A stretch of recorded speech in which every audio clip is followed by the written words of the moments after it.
Magandang gabi po, Luzon, Visayas at Mindanao. Alan Peter Cayetano resign. Yan ang naging panawagan ng Senate minority sa kanilang Senate President. Kasunod yan ng ikalawang araw ng hindi na naman pagsipot sa sesyon ng 11 senador ng mayorya. Kaya naman ayon sa minorya, malinaw ang nilang pagpapabaya sa tungkulin ang ginagawa ni Cayetano. Yan ang tinutukan live ni Sandra Aguinaldo. Sandra!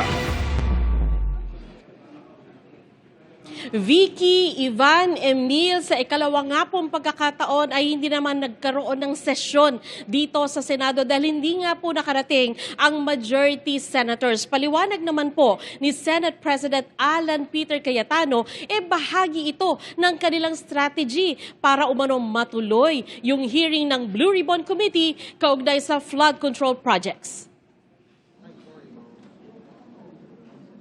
Kung no-show ang majority senator sa pamumuno ni Senate President Alan Peter Cayetano kahapon, ngayong araw rin. Pagpatak ng alas 3 ng hapon kanina, nasa plenaryo na ang minority senators at ilang bisita. Pero bakante ang mga upuan ng mayorya, maging ang Senate President. Naghintay ang minority senators pero nalaman nila mula sa Senate Secretary na hindi darating ang mayorya.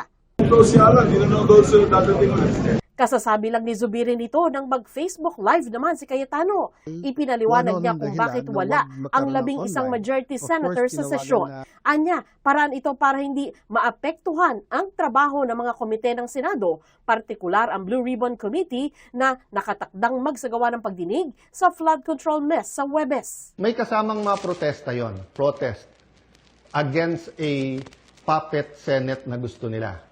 Ngayon po, ang majority ginagamit din po ang rules sa tama, morally, legally, to ensure na hindi agawin ang mga committees para po matuloy ang hearing ng Blue Ribbon sa Thursday at ang iba't iba pang mga importanteng hearing sa bawat committee. May hamon din si Cayetano sa minorya.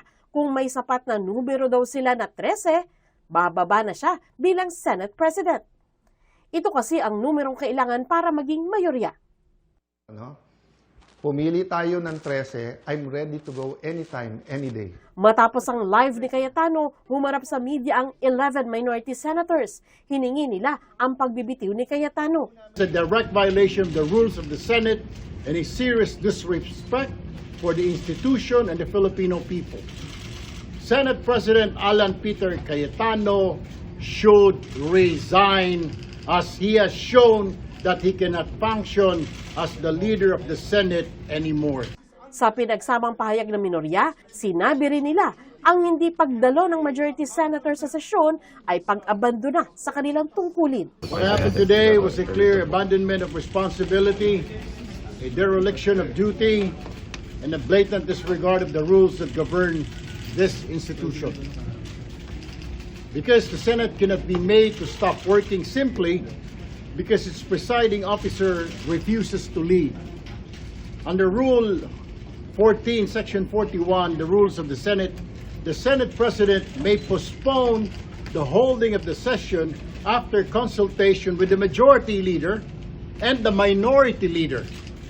That rule was violated. Sa kalendaryo ng Senado hanggang bukas na lang ang sesyon nila bago mag-break hanggang sa Hulyo. Hindi naman nawawala ng pag-asa ang minorya na sa huling araw sasamahan sila ng ilang majority senators. Hindi raw Senate President lang ang pwedeng magbukas ng sesyon. Lahat, inibita namin, sumalip kayo sa amin. Pero si Alan Peter, steady ka lang dyan. Sana, pag Senate President ka, ikaw maging ehemplo ng iyong mga miyembro ng buong Senado. Unifier. Kaso siya masamang ehemplo, bad influence, bad example, bad apple. We appeal to the rest of the members of the majority bloc. Huwag na si Senate President kasi we appeal to their sense of duty, of their responsibility. Kasi mukhang untenable na si SP kasi siya yung nagsasabi sa mga kasama namin na huwag mag-attend ng session. Under the rules, pag wala yung SP, pwede mag-preside ang pro temp. Pag wala yung SP and pro temp, pwede mag-preside ang majority leader. Pag wala yung tatlo, pwede mag-preside any of the two deputy majority leaders. Pero ang mga posisyong nabanggit ni Lacson, hawak din ng mga kaalyado ni Cayetano. Every day, ang Senate gumagastos ng 25 million sa kuryente, sa utilities, sa sweldo, pero walang session nangyari. Walang batas na na-approve, sayang ang bayad ng taong bayan. Kung may sisisihin daw dahil hindi na ipasa ang ilang panukalang batas, Kasalanan ni Alan Cayetano yan dahil ipapasa na sana namin ang batas na yan na ipagbabawal yung paggagawa ng ganyan, na i-hostage yung pasyente. pinuna rin nila na bakit sa Facebook pumasok si Cayetano at hindi sa Senado. Pag-aaralan ng minorya ang pagpapanagot sa majority senators para sa hindi pagdalo ng sesyon. The Constitution says that we should meet at 3 p.m. Monday, Tuesday, Wednesdays. As a matter of fact, even Thursday should be a working day also in Tutusin. So we'll cross the bridge when we get there. We'll see. Bago nito, sinabi ni Majority Senator Rodante Marcoleta, personal na desisyon niya na hindi dumalo sa sesyon kahapon. Sentimiento niya. Dinamayan nila si Senador Jinggoy Estrada noong arestuhin nito kahapon, bagay na hindi anya ginawa ng kahit sino sa minorya. Nagpayag din siya ng sama ng loob sa pagtaas ng boses ni DILG Secretary John Vic Rimulya kay Cayetano. Hindi ko alam ang damdamin ng mga kasama ko. Ang sinasabi ko sa iyo ngayon, yung damdamin ko na hindi man lamang kami pinagbigyan, sinigawan ng SP President, ang Senate President. Bakit naman ganun ang naging pagtrato na? Okay. Parang minaliit na kami.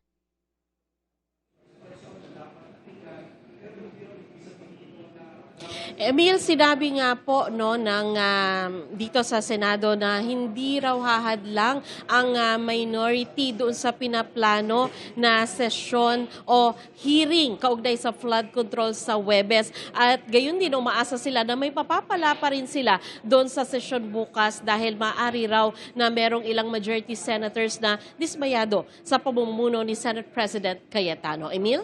Maraming salamat, Sandra Aguinaldo.